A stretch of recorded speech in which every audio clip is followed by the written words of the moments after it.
이번 영상은 함수에 대해서 해보도록 하겠습니다. 첫 번째 보면 출발 요일이라고 표시가 되어 있고요. 자, 오른쪽에 문제가 출발 요일을 구할 때 choose와 weekday라는 함수를 이용을 한대요. 자, weekday라는 함수는 어떻게 표시가 되는 거냐면 equal weekday를 하고 그 다음에 날짜, 시리얼 넘버가 날짜 부분을 찍어주는 거예요. 얘를 클릭하고 컴마 그 다음에 이제 리턴 타입은 1, 2, 3을 표시를 할 수가 있는데 1인 경우는 1부터 7까지 결과가 나오고요. 2인 경우도 마찬가지로 1부터 7인데 결과에 1이 일요일을 표시하는 경우와 월요일을 표시하는 경우 두 가지가 있습니다.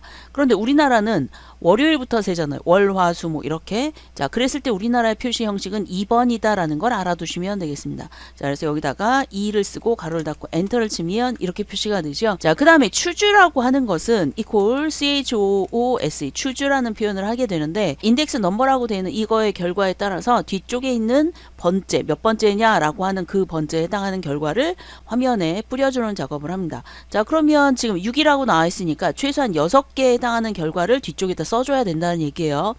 자, 그러면 이거를 출발 요일 여기다 해보도록 하겠습니다. equal 자, weekday를 먼저 하도록 하겠습니다. weekday 자, 요거를 한 다음에 날짜 부분을 찍는다고 했는데 날짜 지금 바로 그 부분을 찍을 수가 없잖아요. 여기를 아무리 찍으려고 해도 안 된다면 위에 걸 클릭하고 키보드에 있는 화살표로 밑으로 하나 내려오면 되겠죠. 그러면서 H에 O라고 되어 있는 요 위치 값이 제대로 들어갔는지 확인을 하시면 되겠습니다. 자, 컴마 그 다음에 리턴 타입은 우리나라 형식으로 할 거예요. 그래서 2를 쓰게 되면 쓸 때 월요일부터 써야 됩니다. 2를 쓰고 가로를 닫고 자, 이렇게 하게 되면 이제 아까 6이라고 결과가 나왔었죠.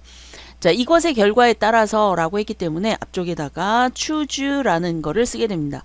자, choose라고 되어 있는 이것은 인덱스 넘버라고 되어 있는 것의 결과에 따라서 컴마 그 다음에 이제 뒤쪽에 value 1, 2, 3 이게 나오는데요. 우리가 2를 썼을 경우에 결과는 월요일부터 일요일까지 표시가 되잖아요. 그래서 다운표 안에 월요일 다운표 이렇게 넣어주면 됩니다. 자, 이거를 다 쓰게 되면 힘드니까 위쪽에서 여기까지 컨트롤 C 복사를 해놓고 그 다음에 맨 뒤에다 놓고 컨트롤 V를 화, 수, 목. 자, 이거를 여러분이 쓰면서 해도 상관은 없습니다. 그래서 왔다 갔다 할 필요가 없으니까. 자, 그러면 여기 화, 그 다음에 뒤쪽에서 수. 어떤 분은 그냥 처음부터 쓰면서 하는 분도 계세요. 그래도 상관없습니다. 자, 목요일, 그 다음에 컨트롤 V 한 다음에 여기를 금요일이라고 쓰고 그 다음에 토요일 컨트롤 V 하고 일요일 이렇게 쓰면 되겠죠. 자, 일요일 이렇게 쓰고 가로를 닫고 엔터를 치게 되면 결과가 나오죠. 토요일이라고. 자, 이렇게 써도 되고요. 자, 그 다음에 이제 얘를 또 어떤 방식으로 쓸 수가 있냐면 얘를 잠깐 좀 바꿔볼게요. 어떻게 바꿀 수 있냐면 자, 얘를 아래쪽에다 써보겠습니다. 여기다가 해놓고 choose 이렇게 표시가 돼 있는데 여러분이 실무를 하게 되면 자, 월요일, 화요일, 수요일이라고 돼 있는 이 요일이라고 돼 있는 글자를 굳이 여기다 할 필요가 없잖아요. 자, 그러니까 여기에 나와 있는 거를 요일이라고 돼 있는 애들을 지워줍니다. 자, 이렇게 다 지워주고 자, 그 다음에 맨 뒤에다가 앰퍼샌드를 이용을 해서 앰퍼샌드 그 다음에 다운표 안에 요일 이렇게 써도 되겠죠. 자, 이건 이제 실무를 하는 방법인데요. 그래도 여러분이 정식대로 하는 방법을 알고 있어야 이런 방법도 익히게 되는 거니까 자, 여러분이 정식으로 하는 방법도 알 수 있도록 하세요. 자, 그 다음에 이제 비고라고 되어 있는 부분을 보겠습니다. 자, 비고라고 되어 있는 부분은 출장 일수가 5 이상이면 출장 일수 많음 그 이외에는 공백으로 그랬으니까 얘 아니면 얘 둘 중에 하나의 결과를 나타내는 거잖아요. 그렇다면 질문으로 해야 되죠. 그래서 equal if로 질문을 합니다. 자, if 출장 일수가 5일 이상이면 그런데 출장일이 여기에 나와 있죠. 그래서 얘를 선택을 하고 얘가 크거나 같다 5보다 그랬으니까 자, 이렇게 표시를 하면 되고요. 자, 컴퓨터에서 크다, 크거나 같다라고 하는 것을 이제 사용하는 방법이 여러 가지가 있는데 엑셀에서는 얘를 어떻게 쓰냐면 크다, 크거나 같다, 작다, 작거나 같다, 같다. 그쵸. 같지 않다는 얘가 아니라고 그랬어요. 얘가 아니고 이렇게 써야 된다 그랬죠. 이게 같지 않다. 같지 않다라는 뜻이라는 얘기입니다. 자, 그런데 이거를 왜 하느냐? 여기서뿐만이 아니라 다른 데서도 쓸 수 있기 때문입니다. 자, 지금 여기는 여기 질문을 하기 위해서 이제 요런 부등호 기호를 썼고요. 자, 그 다음에 컴마. 자, 5 이상이면 어떻게 하는데요? 출장 일수 많음이라고 표시가 돼 있으니까 자, 이중 따옴표를 해주고 출장 일수 많음. 자, 여기에 문제에 보시면 띄어쓰기도 돼 있어요. 그래서 띄어쓰기도 확실하게 하셔야 되고요. 컴마 그 다음에 공백이라고 돼 있는 건 따옴표 따옴표 이렇게만 하면 공백이라는 표현을 하는 겁니다. 그리고 가로 닫고 엔터를 치게 되면 출장 일수 많음 이렇게 표시가 돼 있죠. 자, 얘를 하나를 선택하고 밑으로 쭉 내렸을 때 선이 같이 쫓아오니까 얘를 클릭하고 서식 없이 채우기 하면 제대로 나오죠. 아니면 범위를 쭉 한 다음에 맨 위에 여기에서 컨트롤 엔터 이렇게 눌러주면 이것처럼 표시가 됩니다. 여러분이 선택해서 사용하시면 됩니다. 자, 인사부의 출장 일수의 평균이라고 표시가 되어 있는데요. 자, 그런데 어떤 애들만 인사부만이라고 표시가 되어 있어요. 그러면 질문이 있잖아요. 자, 그런데 함수를 봤더니 sum if가 있고 count if가 있는데 합계인 경우는 sum if, sum을 하는 게 당연하죠. 그러면 이제 개수를 한다 그러면 count를 하겠죠. count. 자, if 조건이 있으니까 둘 다 if를 써주고요. 자, 그런데 지금 문제가 뭐냐면 평균을 하라라고 얘기했어요.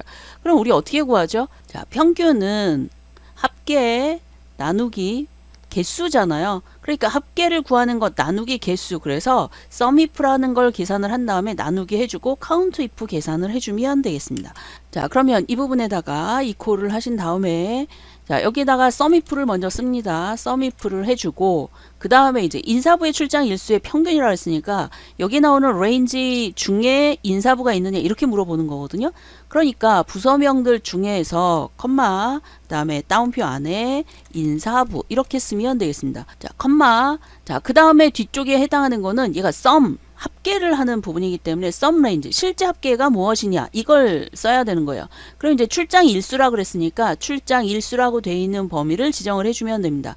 그래서 왼쪽에 나와 있는 여기 파란색 부분의 개수와 빨간색 부분의 개수, 이 개수가 똑같아야 돼요. 그래서 5부터 12, 5부터 12라고 되어 있는 행 번호가 지금 들어갔습니다.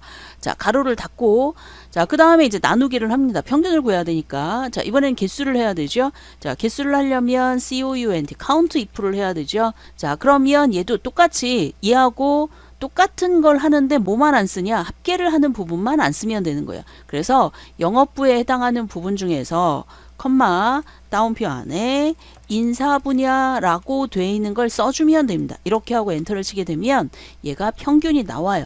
자, 그런데 이것도 역시 마찬가지로 여러분이 쓰실 때 어떤 방법을 쓸 수가 있냐면 자, 여기다 한번 해볼게요. 복사를 해놓고 나누기 했잖아요. count if를 합니다. count if 해준 다음에 자, 앞쪽에 나와 있는 얘가 어차피 똑같으니까 sum if, count if 똑같네. 그러면 앞쪽에 나와 있는 얘네들을 범위를 한 다음에 그 다음에 컨트롤 C 그 다음 뒤쪽에다 컨트롤 V 이렇게 하게 되면 얘네들 중에서 인사 분야 똑같이 들어가잖아요. 그래서 평균을 구하는데 sum if하고 count if를 해라 라고 한다면 이런 방식으로 카피를 해서 써도 상관이 없습니다. 자, 똑같이 결과가 나오죠. 자, 이런 방법을 쓸 수가 있고요.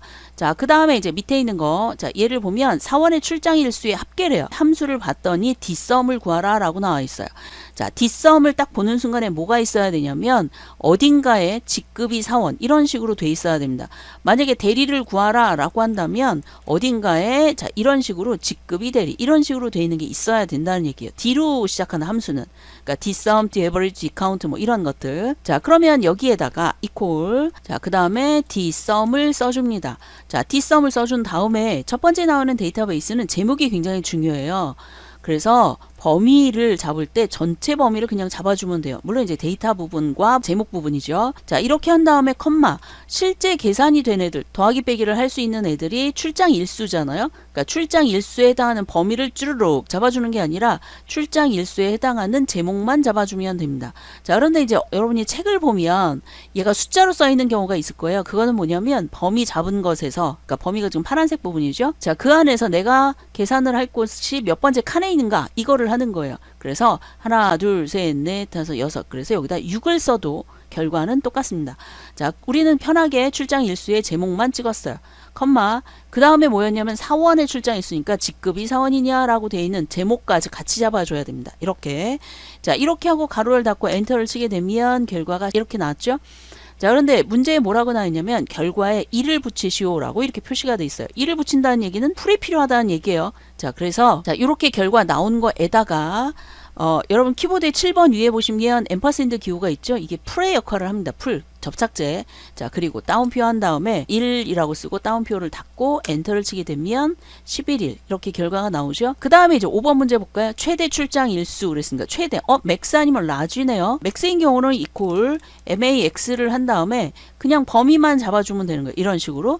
자, 그런데 얘가 맥스가 아니라 라지를 쓰게 되면 large라고 되어 있는 라지를 쓰게 되면 인수가 두 개입니다. 얘네 중에서 몇 번째로 큰 이게 돼 있어요. 그래서 맥스하고 결과가 똑같이 되게 하려면 얘네 중에서 컴마 그 다음에 뒤쪽에 1 이렇게 써주는 거예요. 그래야지 맥스하고 똑같은 결과가 나타납니다. 자, 그런데 얘는 맥스를 구하라 라고 했으니까 그냥 여기다가 맥스를 쓰면 되겠죠. equal max 가로를 열고, 자, 맥스를 했는데 어떤 맥스냐면 최대 출장비, 그랬으니까 출장비 들을 범위를 잡아야 되겠죠. 자, 출장비들을 범위를 잡고 가로 닫고 엔터를 치면 되는데, 자, 여기에 뭐라고 되어 있냐면 정의된 이름을 이용하여 라고 표시가 되어 있죠. 여러분이 그냥 글자로 써도 상관이 없습니다. 그런데 범위를 지정하면 자기가 알아서 나오는데 굳이 글자를 쓸 필요가 없잖아요. 자, 그러니까 이렇게 하고 엔터를 치게 되면 결과가 나왔죠. 자, 이번에는 출장 일수라고 되어 있는데 여기에 출장 일수를 여기에 표시하라는 얘기예요. 누구에 따라서? 여기에 따라서. 그래서 HA14셀에 있는, 그랬으니까 여기에 나와 있는 애와, 자, 여기에 나와 있는 애를 연결을 해서 결과를 나타내는 거예요. 자, 그럴 때 사용하는 것이 VLOOKUP이라는 함수입니다. 자, VLOOKUP이라는 함수를 쓰게 되면, 자, 처음에 나오는 게 뭐냐면 lookup value, 그러니까 찾고자 하는 그 값의 연결점이 얘죠. 그래서 사원 번호를 찍으면 얘가 출장 일수가 몇이냐 이렇게 나오는 거니까 컴마. 그러면 여기서는 어떻게 되느냐, 사원 번호가 들어가 있는 애들을 첫 번째 열로 잡아서 전체 범위를 해주는 거예요. 자, 어떤 분은 이렇게 하고 지금 이제 뭐 일수가 나온다 그랬으면 일수에 해당하는 부분만 잡으면 되지 않느냐라고 하는데, 뭐하러 그렇게 신경을 씁니까? 그냥 전체를 잡아주면 되겠죠. 단 여기서 주의할 점은 사원 번호를 시작으로 잡아야 된다는 얘기예요. 왜? 여기서 사원 번호로 시작하는 거니까. 자, 그 다음에 컴마. 여기서부터 출장 일수가 몇 번째 칸에 있는가를 잡아야 돼요. 하나, 둘, 셋, 넷, 다섯, 여섯. 출장 일수가 여섯 번째에 있으니까 6. 자, 그 다음에 이대로 끝내는 게 아니라 뒤에 보면 컬럼 인덱스 넘버 뒤쪽에 컴마가 있어요. 자, 혹시 모르니까 컴마를 찍어 보면, 자, 정확한 값이냐 유사일치냐 이렇게 표시가 되어 있죠. 자, 우리는 딱 정확한 값으로 결과가 나와야 되죠. 그래서 false를 쓰거나 0을 써줍니다. 자, 그래서 0을 쓰고 가로를 닫고 엔터를 치게 되면 결과가 이렇게 나왔어요. 자, 그래서 여러분이 이거에 맞춰서 문제를 분석한 다음에 그 문제에 맞춰서 하게 되는데, 시험을 위해서 하는 거라면 뭐 나와 있는 대로 그냥 하면 되지만, 여러분이 만약에 나중에 실무를 위해서 공부를 하는 경우라면 여기에 나와 있는 문제를 분석해서 다른 방법으로, 지금 제가 해드렸잖아요. 자, 다른 방법으로도 연습을 해보는 게 좋습니다. 자, 이 영상은 여기까지 하겠습니다. 수고하셨습니다.